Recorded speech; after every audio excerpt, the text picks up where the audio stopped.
안녕하세요. 반갑습니다. 예. 오늘 이렇게 상당히 소중한 값진 이렇게 기회를 만들어 주신 여러분들께 다시 한번 감사드리고요. 그리고 이렇게 바쁘신데도 직접 참석해 주신 여러분들께 또 감사드립니다. 저는 이제 지난 금년 2월 달에 금년 2월에 트럼프는 김정은에게 무엇을 원하는가라는 제목의 책을 출간했습니다. 그러니까 트럼프 2.0 시대에 주로 이제 한반도에 어떤 지정학적 변화가 있을 것인가를 제 나름대로 진단하고 예측해본 책입니다. 그래서 이제 그 책의 가장 핵심적인 어떤 문제의식은 이거예요. 트럼프 2.0 시대 과연 한반도에 봄은 올 것인가? 이게 이제 오늘 제 발표의 이제 핵심적인 주제인데, 결론부터 말씀드리면 봄은 올 가능성이 있다라는 게 이제 제 결론이었습니다.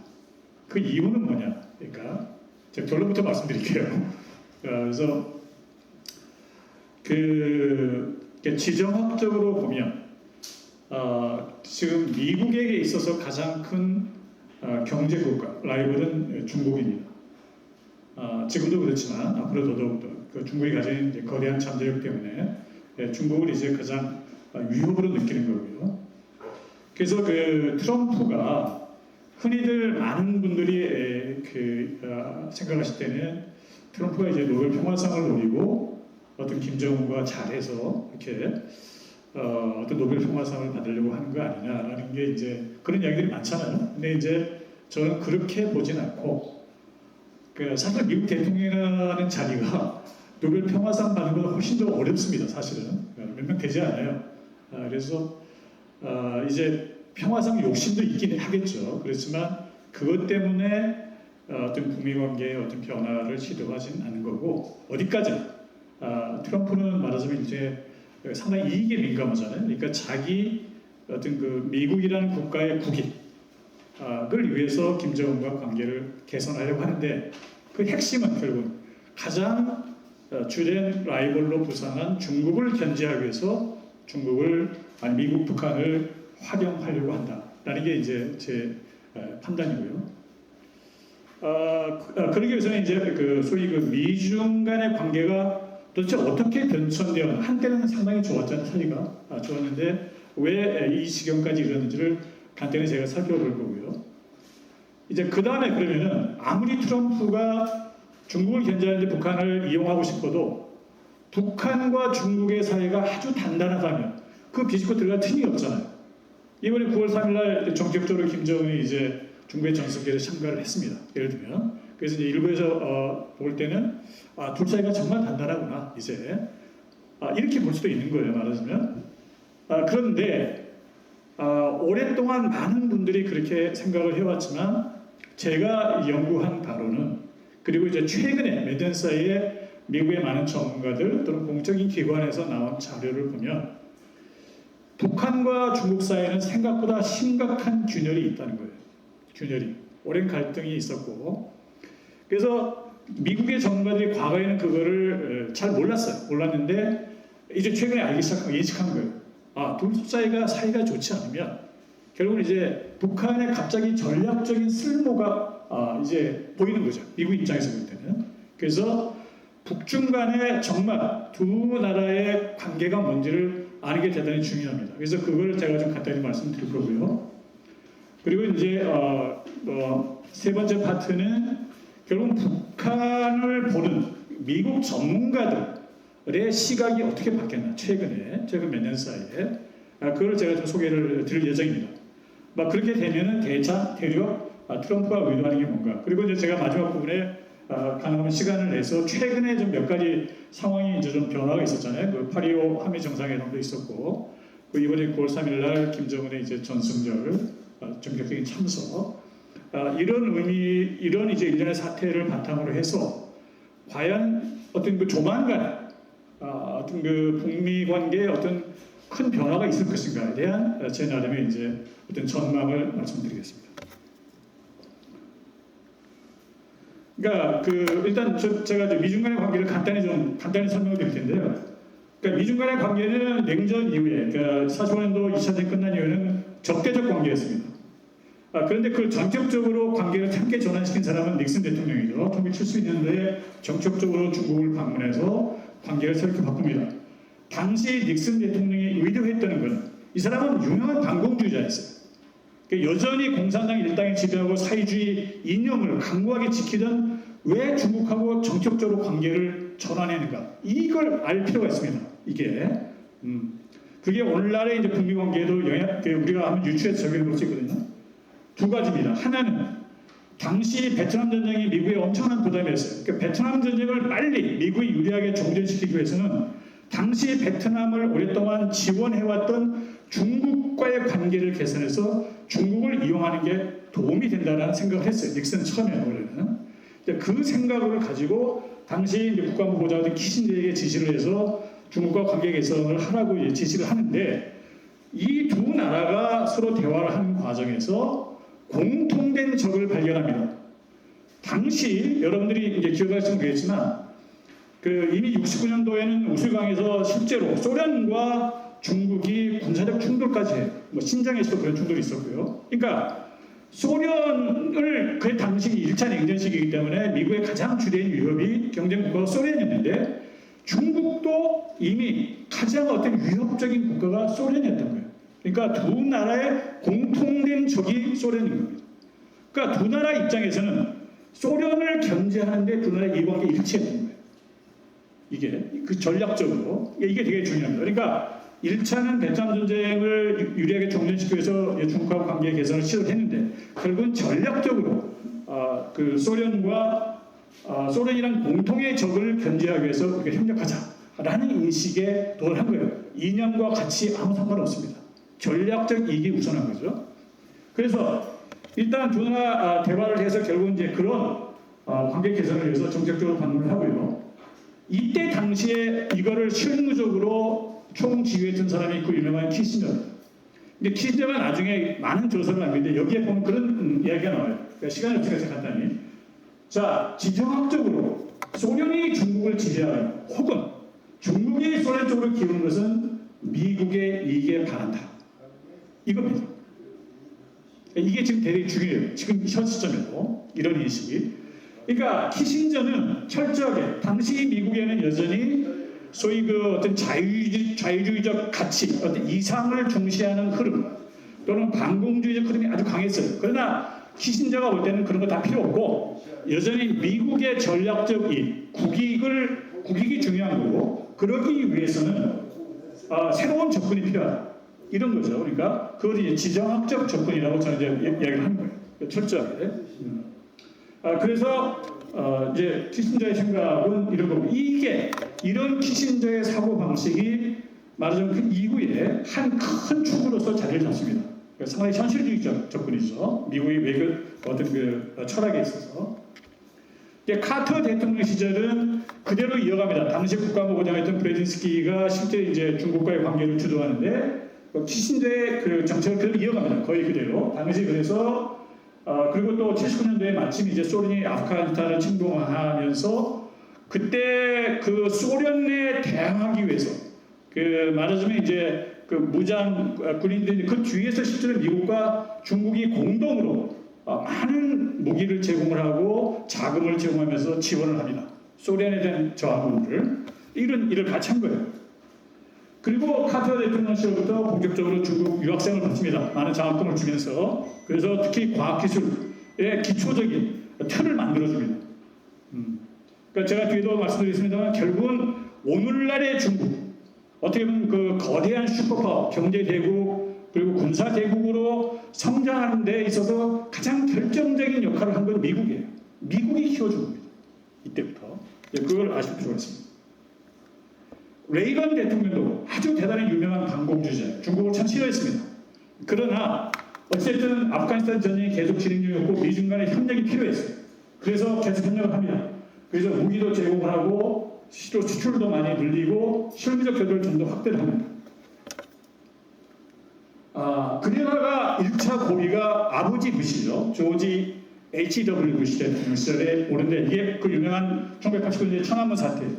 그러니까 그 전만 하더라도 그 미국 사람들은 그 미국이 중국과 관여를 해서 여러 가지 관계를 맺고 뭐 지원도 하고 하면 점진적으로 중국이 어떤 자유주의 어떤 자유적 가치가 좀 더 확산이 되고 중국에도 어떤 정책 민주화가 가능하지 않을까라는 막연한 생각을 했어요.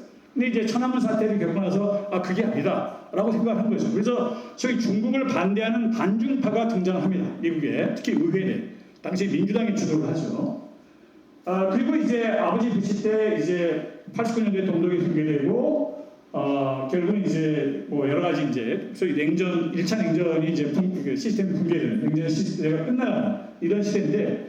이때 의회에서는 중국을 견제하려는 시도를 해요. 실제로 보면 여러 가지 특히 경제적 문제에 관해서 그 최애국대에 관해서 여러 가지 특히 인권 문제를 걸고 이제 약간 제약을 하려고 하는데 아버지 부시 본인이 상당히 중국을 좋아했어요.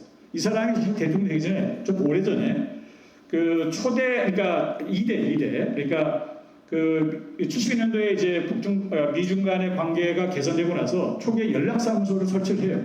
쌍방이. 그때 국정에 연락사무소장 했던 사람이에요. 이 아버지 부시가. 그 중국을 잘하는 거죠. 인맥도 많고. 그게 상당히 중국에 대해서 우호적이었어요. 그러니까 옆에 뭐 의회에서 뭐 제동을 걸고 해도 어찌됐든 중국과의 관계를 비교적 여러 가지 이유를 대가면서 관계를 이어갑니다. 그러다가 이제 중대한 1차 또 하나의 이제 변곡점이 이제 클린턴 대통령 시절에 오는데 이미 클린턴 대통령은 그러니까 1차 냉전이 끝나고 나서 등장한 최초의 대통령이에요. 90년대 소련이 붕괴되잖아요. 붕괴되고 나서 이제 그 등장한 최초의 대통령인데 그렇다면 논리적으로 보면 이제 그 미국과 중국의 공통의 적이었던 소련이 붕괴됐기 때문에 전략적으로 미국이 중국과 계속해서 우호적 관계를 맺을 이유가 없는 거예요. 그렇죠? 공통의 적이 사라졌으니까 전략적으로. 그런데 이제 전혀 다른 이유로 중국과 계속 우호적 관계를 맺습니다. 그게 바로 경제적 이익이에요. 그러니까 이제 그 미중 간의 관계가 조금씩 개선되면서 특히 미국의 기업인들이 중국이 가지고 있는 엄청난 시장, 경제적 잠재력, 돈 벌 수 있는 기회를 인식을 한 겁니다. 그 기회를 놓치고 싶지 않은 거예요. 기업인들이. 그러니까 아주 적극적인 로비를 합니다. 의회 로비를 하고 행정부에 로비를 하고 우리가 돈 벌 수 있는 기회를 좀 달라. 그렇게 해서 이제는 전혀 다른 이유로 전략적 이유가 아니라 경제적 이유로 중국과 깊숙한 관계를 맺습니다. 계속해서. 그 90년대 대만 해협 위기도 있고 했었지만 어쨌든 넘어갑니다. 그리고 천안문 사태 때문에 그 미중 간의 관계가 외교적으로 많이 단절해졌는데 97년대 장점인이 공식적으로 미국을 방문하면서 비교적 빠른 시일 내에 이제 관계가 다시 또 회복이 됩니다. 그리고 아들 부시 시절에는 사실은 이제 아시다시피 2000년도에 이제 그 9.11 테러 사건이 있고 나서는 미국은 테러와의 전쟁에 집중을 하면서 중국에 대해서는 아들 부시 같은 경우는 거의 보면 상당히 말할까 우호적으로 관계를 해요. 적극적으로 무슨 뭐 이렇게 견제를 한다고 그러진 않아요. 그래서 비교적 아들 부시 대통령 8년 사이에 중국이 비약적으로 국제미디어 성장합니다. 그러니까 2001년도에 9.11 사태가 있었지만 또 하나의 역사적으로 중요한 사건이 사실은 중국의 WTO 가입이에요. 그러면서 중국이 비약적으로 경제가 이제 이 시기에 성장을 하거든요. 많은 돈을 벌고.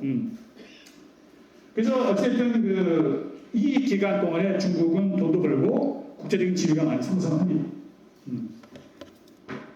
그러다가 오바마 대통령이 등장을 하면서 이제 중대한 아주 질적으로 다른 어떤 이제 전환점이 이제 도달을 하는데, 그러니까 이거예요. 제가 볼 때는 2008년도에 아시다시피 이제 글로벌 금융위기가 발생합니다. 이때 글로벌 금융위기가 갖는 의미가 뭐냐면은, 그러니까 미국이 엄청난 경제적 파워, 어떤 군사적 파워, 국제적 파워, 이런 전략적 파워에 대해서 사실 중국도 좀 약간 주눅이 들어 있었는데, 어쨌든 미국이 만들어온 질서 안에서 큰 거거든요. 중국이라는 나라는.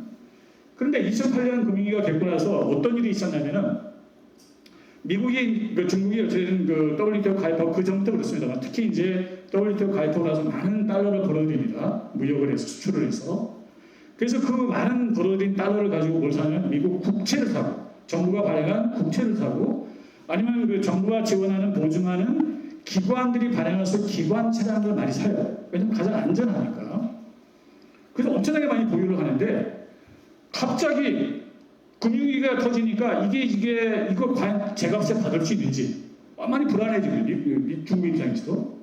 그리고 미국 입장에서는 뭐냐면 야 얘네들이 갑자기 불안해서 갑자기 시장에 이걸 막 냅다 투매를 하면 갑자기 던지면 시장이 많이 흔들리잖아요. 그러니까 당시 미국의 재무장관이 직접 나서서 중국을 설득을 합니다. 아 이거 너희들 좀 이제 우리가 너희들 손해 안 보게 해줄 테니까 이게 투매하지 말고 좀 기다려. 그래서 이제 긴밀한 그 대화를 통해서 결국 이제 그 위기를 넘기는데 중국도 협력을 해. 어차피 자기도 손해 보기 싫으니까. 중국 입장에서 볼 때는 미국의 치명적인 약점을 본 거예요. 아 정말 강하다고 생각을 했는데 얘들도 빈틈이 있구나. 그런 거죠.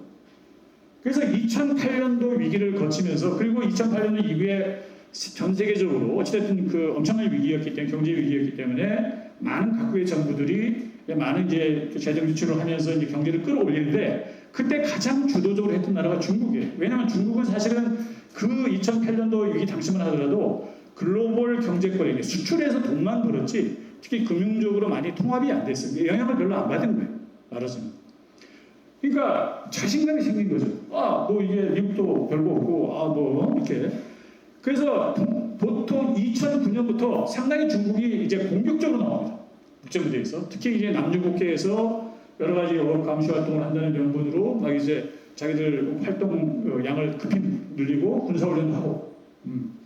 그러니까 이제 그거를 미국이 안 거예요. 그래서 2011년도에 오바마 대통령이 호주에 가서 이제 연설을 호주 의회에서 유명한 연설을 하는데 이때 소위 말하는 그 리밸런싱 구상을 발표를 해요. 그게 뭐냐면은 미국의 군사력이 대부분 대서양의 한 60%면 태평양 쪽에 한 40% 이렇게 배치가 돼요. 군사력 자체가. 이거를 다시 조정을 해서 5대5 정도 대서양과 태평양 쪽. 그러니까 태평양 쪽으로 좀 더 그 군사력 배치를 늘리겠다. 이건 뭐예요? 중국을 겨냥한 얘기예요. 기본적으로. 그러니까 여러분들 다 기억하시겠지만 이때 오바마 대통령 당시 국무장관이었던 힐러리 클린턴 국무장관이 소위 그 피벗 투 아시아 그러니까 아시아로 자기들의 어떤 중심축을 이동하겠다라는 이야기를 합니다. 계속해서. 그런 노력을 하는 거예요. 그러니까 이때 오바마 대통령 시절에 이미 이제 중국을 그냥 놔두면 안 되겠다. 뭔가 이제 중국을 견제하는 노력을 해야 되겠다라는 인식을 한 거죠. 이게 되게 중요한 포인트입니다.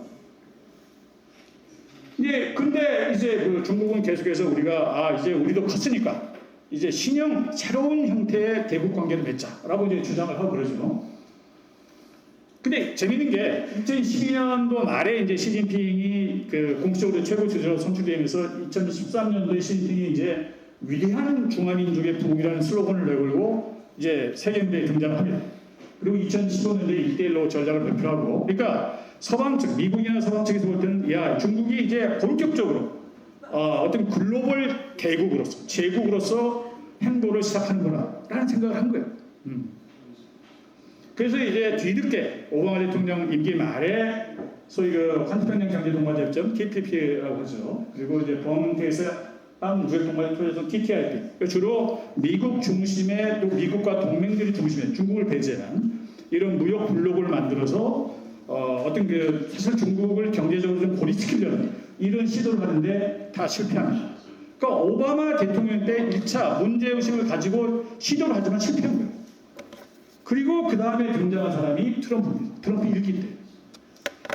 그러니까 이 트럼프 1기 그러니까 대통령의 등장에 여러 가지 의미가 있는데 지정학적으로 보면 그러니까 2017년도 미국 대통령 항상 당선이 되고 나면 첫 번째 해에 보통 보면 국가안보 전략이라는 걸 발표를 합니다. 여기에 미국이 세계를 어떻게 바라보고 있고 앞으로 뭘 할 것인지가 다 담겨져 있어요. 대단히 중요한 문서입니다. 이게. 이 국가안보 전략에서 그러니까 그 중국과 러시아를 전략적 정력이라고 규정을 해요.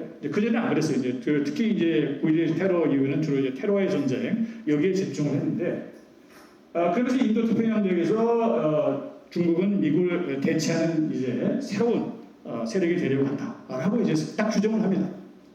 그러니까 사실상 1991년도에 이제 소련이 붕괴되면서 1차 냉전이 끝났다면 신냉전이 시작된 소위 시점은 바로 2017년이라고 봐야 돼요. 2017년.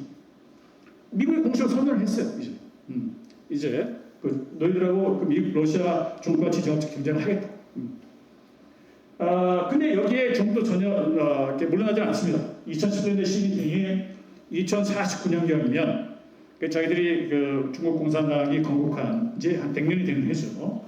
종합국력과 국제적 영향에서 세계 선두에서 사회주의 현대 건국을 실현하겠다라고 당당히 맞섭니다. 그리고 2018년도에 펜스 미 부통령이 당시 유명한 허드슨 연구소에서 엄청난 연설을 하는데, 하여튼 중국을 전방위적으로 공격을 합니다. 그러니까 완전히 중국과는 이제 갈라설 것처럼 아주 공격적인 이제 연설을 하고, 그래서 이제 미국의 어떤 중국에 대한 어떤 관점의 변화를 대외적으로 알린 거죠. 그리고 2018년도 역시 마찬가지로 트럼프 기정부 때 무역 전쟁을 시작을 하고, 특히 중국의 첨단 기술 발전을 저지하는 이런 시도를 한 거죠. 바이든 정부 때 와서는 국가안보 전략이 발표됐는데 한 단계 더 나갑니다. 여기서는 뭐냐면은 트럼프 일기 때는 러시아와 중국을 전략적 경쟁자로 규정했는데, 바이든 정부 때는 국가안보 전략에서 뭐라고 얘기하냐면 미국, 그러니까 서방이 주도하는 질서, 국제 질서에 도전할 수 있는 의사와 능력을 가진 유일한 나라를 중국으로 지목을 합니다. 그러니까 러시아는 사실 좀 능력이 떨어진다고 보는 거죠. 그러니까 뭐예요? 이 미국의 판단은 뭐냐면 중국을 사실상 유일한 경제 국가로 지목을 한 거예요. 그러니까 쭉 보시면 아시겠지만 오바마, 트럼프 일기, 바이든을 거치면서 민주당, 공화당하고 관계가 없어요. 일관되게 중국을 견제하려 이런 의도를 이제 표현을 한 거죠. 그래서 이제 여기까지 왔고요. 그러니까 미국의 이런 시각, 이제 주로 뭐 정치권뿐만 아니라 특히 전문가들 사이에서도 이제 시각이 뭔가를 좀 이제 아는 게 중요한데, 이분은 시카고 대학의 존 미어샤이머 교수인데 대단히 유명한 이제 뭐랄까 국제관계학자입니다. 국제적 국제학자인데 이분이 그런 얘기를 해요. 그러니까 미국은 중국이 평화장애 민주국가, 미국이 주도한 국제질서에 책임 있는 당사가 되리라고 믿었다. 그래서 도와줬다는 거죠. 그런데 중국에 대한 관여 정책, 그러니까 중국에 대해서 계속해서 관여하고 우호적으로 관계를 맺은 정책은 전략적인 실수였다. 이렇게 얘기를 해요. 그러니까 역사적으로 보면 글로벌 패권을 놓고 다투는 어떤 하나의 강대국이 경제국가를 지원해서 도와서 경제국을 만든 사례가 없어요. 근데 이게 최초의 사례라는 거예요. 중국은 미국이 도와줘서 컸거든요. 어리석은 짓을 했다는 거죠. 이 미어샤이머 교수 이야기는. 그러니까 최소한 1차 냉전이 끝났을 때, 1991년대 소련이 붕괴됐을 때, 그럼 더 이상 공통적인 소련이 사라졌기 때문에 그 시점부터는 중국을 도와줄 게 아니라 중국이 성장하는 걸 약간 관리하는 속도를 조절했어야 되는데 그러지 않고 계속 도와줬단 말이에요. WTO에 가입도 다 미국이 도와준 거고 다 한 거예요. 말하자면. 그러니까 이거는 미국의 말하자면 어리석었다고 얘기를 하는 거죠. 그래서 그러니까 중국의 성장 속도를 제어할 필요가 있고 소련보다 강한 중국, 어떤 중국이라는 거예요. 소련보다 강한 특히 경제력 파워가 있기 때문에. 그래서 중국의 야심은 미국에 대한 위협이기 때문에 경쟁과 대립은 불가피하다. 이렇게 이야기를 합니다. 이게 지금 미국의 인식이에요. 공화당이든 민주당이든 그리고 전문가 그룹 사이에. 그러니까 결국은 미국은 전략적으로 이제 어찌됐든 중국을 견제하려고 하는데 그러면 과연 북중 간의 관계가 어떤지 제가 간단히 좀 설명드리겠습니다. 그러니까 김일성 시대는 뭐 초기에는 비교적 괜찮았습니다. 그러니까 이제 특히 아시다시피 이제 국공내전, 공산당과 국민당 간의 내전이 벌어졌을 당시에는 사실은 북한이 오히려 도와줬어요. 중국 공산당. 그래서 결국은 이제 내전을 승리할 수 있도록 큰 이제 역할을 했는데, 그래서 어떻게 보면 혈맹 관계가 시작이 된 건데, 1950년대 한국 전쟁이 시작되고 나서부터 사실은 사이가 조금 이제 벌어지기 시작합니다. 그러니까 처음에 김일성은 중국의 도움을 받을 생각이 없었어요. 처음에는 먼저 가서 중국 가서 상의는 합니다만은 구체적인 한국을 공격하는 날짜 자체도 통지를 안 해요. 나중에서 어떻게 보면 다른 경우로 알게 되거든요. 그러니까 모 대통령이 그 전에도 그 이야기를 했죠. 결국은 미국이 한반도 전쟁에 참여를 하면 자기들도 참전하겠다. 그게 모 대통령의 입장이었어요. 중국의 입장.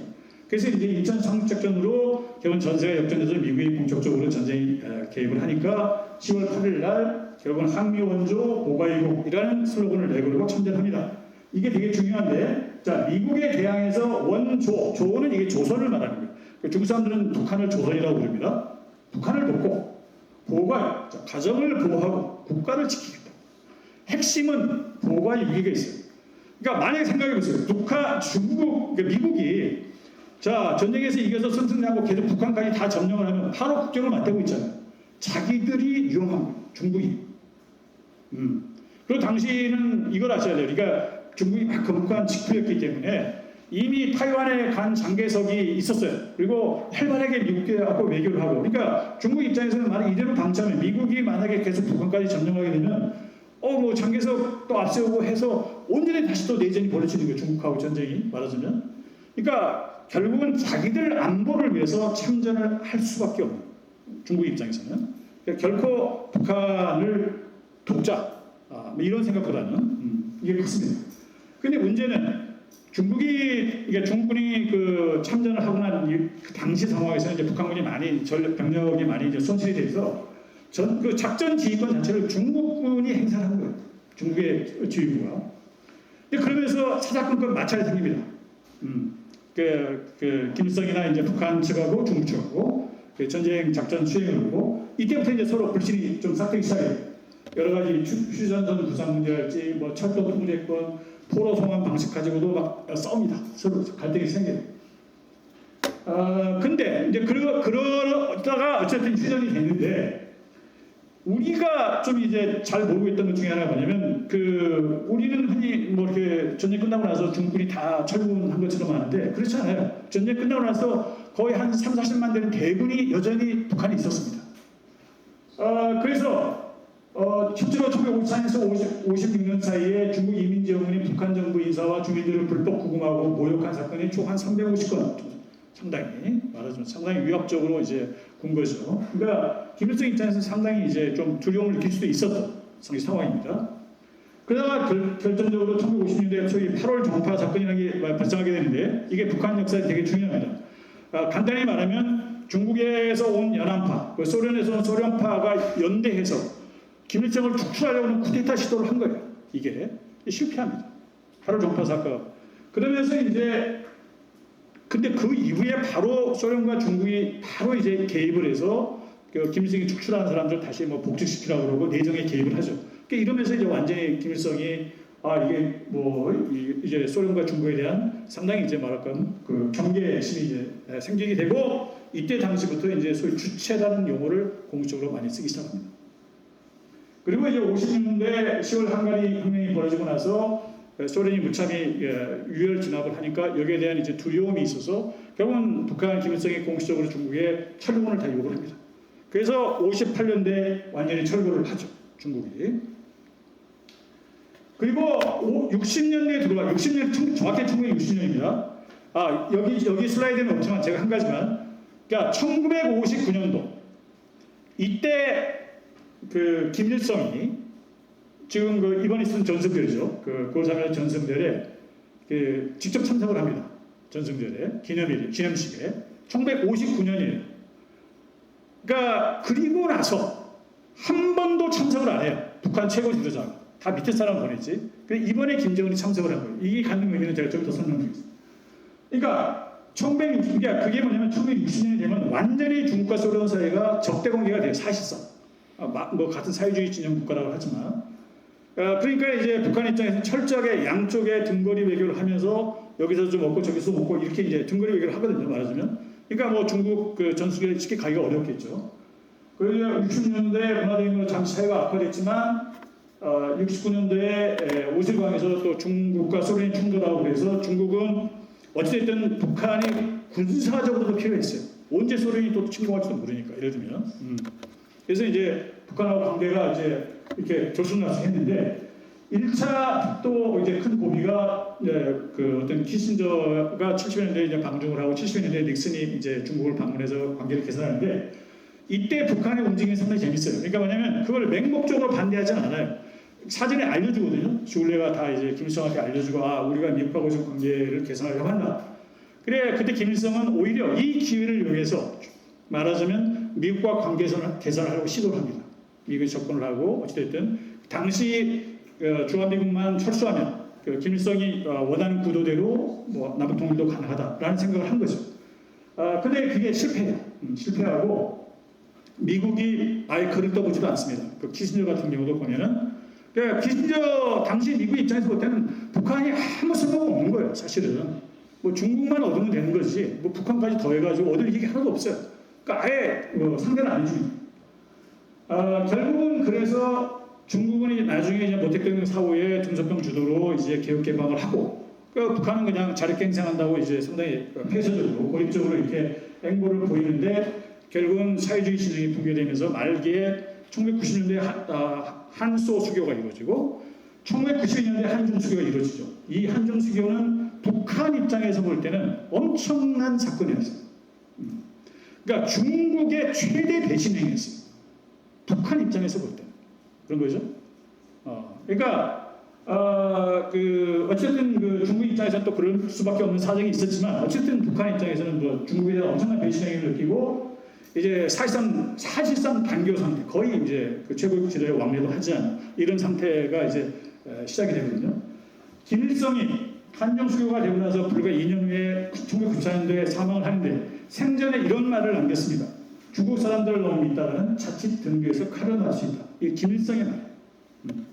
그래서 김정일이 권력을 승계를 합니다. 승계를 하는데, 그러니까 이때 당시에는 이미 이제 냉전이 붕괴돼서 유일한 슈퍼 강국이 미국이에요. 그러니까 북한은 완전히 고립되어 있는 거예요. 중국도 이제 한국하고 수교하고 뭐 미국하고도 관계가 좋고 뭐 소련은 이미 망했고 이런 상황에서 북한은 얼마나 불안하게 돼요. 그러니까 전략적으로 보면 1차적 과제가 미국과의 관계 개선이에요. 이때부터 집요한 노력을 합니다. 사실 미국은 이제 북한이 미국하고 어떻게든지 만나서 좀 이렇게 잘 해보려고 관계를 개선해 보려고. 근데 이게 번번이 잘 안 되죠. 나중에. 그리고 또 하나가 뭐냐? 그럴 경우에 대비해서 이제 핵무기를 개발하는 거예요. 본격적으로. 살 길은 자기가 이거밖에 없다. 그러니까 이게 동시에 추진이 됩니다. 미국과의 관계 개선, 뭐 핵무기 개발. 예.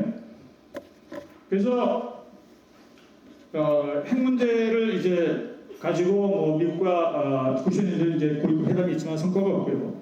그러다가 이제 93년도에 NPT를 탈퇴하겠다고 이제 북한이 이야기를 하고 그래서 계속 이제 뭐 좀 이제 미국이 그걸 막기 위해서 94년도에 제네바 합의가 이루어지는데 이게 잘 안 됩니다. 그러니까 미국의 당시 공화당, 중간선언이 공화당의 집요한 협력을 안 해요.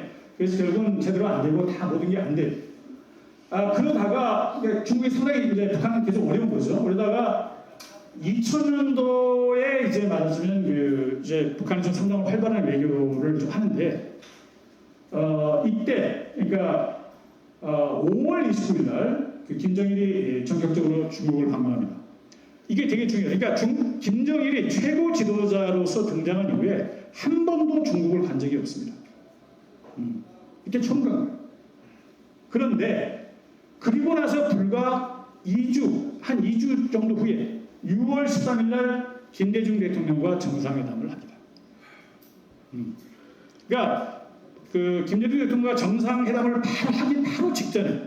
바로 직전에 중국을 방문해서 중국과 오래된 일단 적대적 사실상 상당한 긴장 관계, 껄끄러운 관계를 일단 해소를 하고 나서 김대중 대통령을 만나요. 그리고 이제 그해 10월 달에는 조은혁 차수가 미국을 방문하기도 하고, 그리고 이제 같은 10월 달에 얼마 후에 당시 현직 국무장관이던 올브라이트가 평양을 방문하기도 하죠. 그러나 이때 이제 클린턴 대통령 임기 마지막인데 이미 때가 늦었어요. 그때는. 그리고 이제 아들 부시가 등장하고 나서 이제 도저히 이제 북미 개선이 어렵다고 보고 이제 북한 김정일은 이제 새로운 길을 모색을 하게 되는데 중국을 모델로 해서 이제 새로운 경제 개혁을 해보려고 시도합니다. 뭐 별 성과가 없었지만 그러다가 2000년대 부시가 이제 북한을 악의 축이라고 규정을 하니까 결국은 이제 2003년도 1월달에 북이 NPT를 탈퇴하고 그리고 2006년 1차 핵실험에 성공을 하죠. 이게. 그리고 김정일은 이제 그런데 그러니까 그 김정일 시대를 보면은 여러 가지 그러니까 뭐 미국하고 관계 개선을 시도했지만 다 실패하고 마켓도 실패하고 미국이 협력을 안 한 거죠.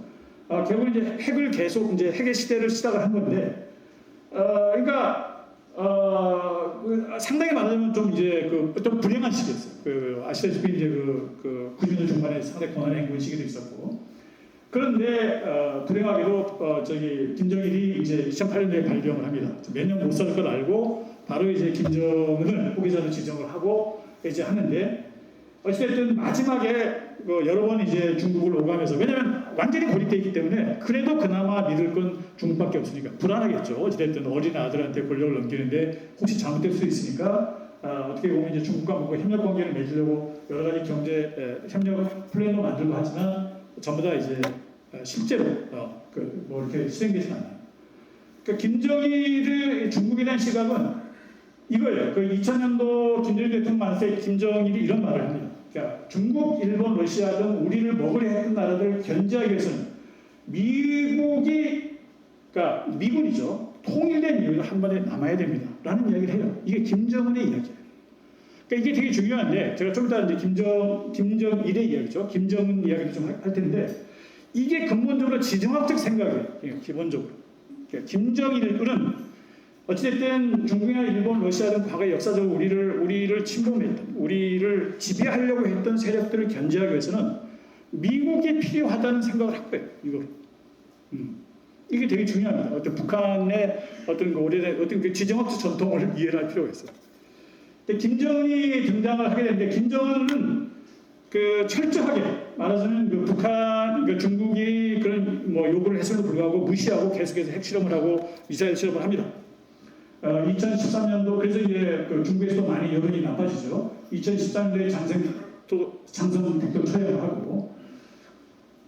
그러니까 이게 재밌는 게 뭐냐면은 그 중국의 최고 지도자가 선출되면 되게 인기가 5년이에요. 5년인데 2012년도 말에 시진핑이 이제 최고 지도자가 되는데 그 임기 5년 동안에 그 김정은을 아예 초청도 안 하고 그 북한에 가지도 않아요. 한 번도 만난 적이 없습니다. 그런데 오히려 박근혜 대통령을 초청하고 한국을 와요. 그러니까 이게 완전히 뭐 그 북한의 그 김정은이 볼 때는 중국을 과연 이게 자기들 우방이라고 생각할 수 있겠어요? 그러니까 그만큼 자기가 극도로 안 좋았습니다. 이게 되게 중요해요. 그런데 오히려 갑자기 이렇게 아주 극단적으로 안 좋았던 북중 관계에 어떤 변화의 촉매가 된 게 트럼프예요. 그러니까 트럼프가 등장하고 나서 처음에는 이제 뭐 북한하고 아주 뭐 대결적인 태도를 취하다가 결국은 이제 정상회담을 하자라고 하는데 이게 이제 그 3월달에 이제 그 대북 특사가 이제 방북을 하는데 그리고 이제 4월달에 남북 정상회담 합의를 하고. 그러니까 그 우리나라 그때 그 안보실장하고 이제 국정원장이 가서 보고를 하는데 트럼프가 바로 보고를 받고 그 김정은이 이제 그 미국하고 정상회담을 할 의사가 있다 보니까 바로 자기 5월 5월 안에 내가 정상회담 하겠다 이렇게 이야기를 해버려요. 그냥 해버리는데 그러니까 이제 트럼프가 이때 당선을 하더라도 대단히 즉흥적으로 이루어진 거예요. 자기 참모들하고 상의도 안 해요. 그리고는 자기 그 한국에 가서 한국의 안보실장한테 기자들한테 발표하도록 하거든요. 말하자면 이렇게 말하자면 졸속으로 즉흥적으로 이루어진 거예요. 그러니까 당시 그 내부의 어떤 참모진들하고 상의도 안 하고 의회랄지 언론이랄지 뭐 이런 쪽에 전혀 아무런 이제 뭐 그 분위기도 살피지도 않은 상태에서 그 사실은 폼페이오가 말하자면 이제 트럼프의 명령을 당시 CIA 국장이던 폼페이오가 비밀리에 이제 그 평양을 방문합니다. 평양을 방문을 하는데 이때 당시에 이게 3월 말이에요. 미국 시간으로 3월 30일에 우리 3월 30일이겠죠. 그러니까 이때 그 폼페이오가 가는데 폼페이오가 이런 얘기를 해요. 중국은 주한미군 철수하면 위원장님이 매우 행복해할 거라고 말합니다. 그러니까 김정은이 책상을 치고 크게 웃으면서 중국은 거짓말쟁이에요. 중국은 한반도를 티베트나 신장처럼 다르게 주한미군 철수가 필요합니다.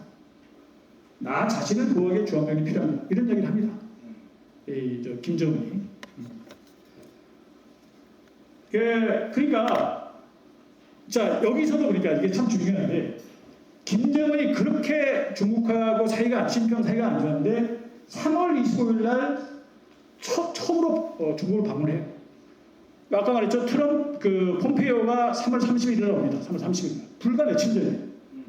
그러니까 미국하고 관계 개선. 그리고 이제 4월 달에 문재인 대통령하고 회담을 하거든요. 그러니까 미국이나 한국과 중요한 관계 개선이 있기 바로 직전에 중국을 가는 거예요. 이게 되게 중요합니다.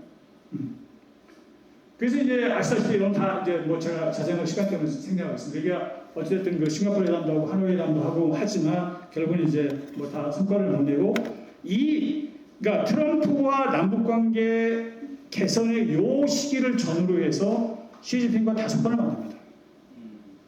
근데 그리고 나서는 또 별거 없어요.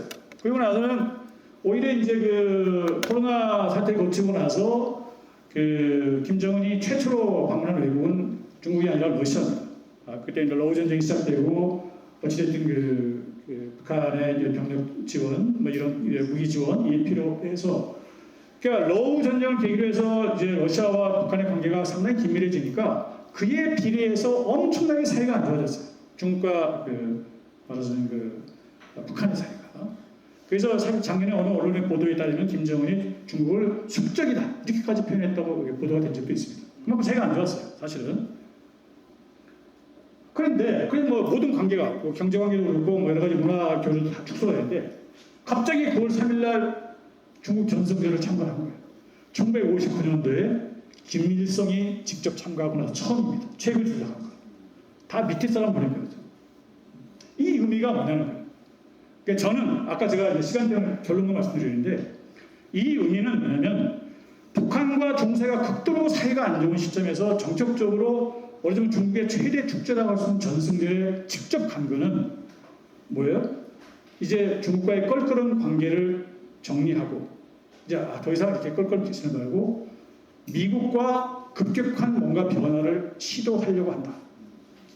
김정은이 이미 결심을 했다. 이렇게 보는 거예요. 그렇죠?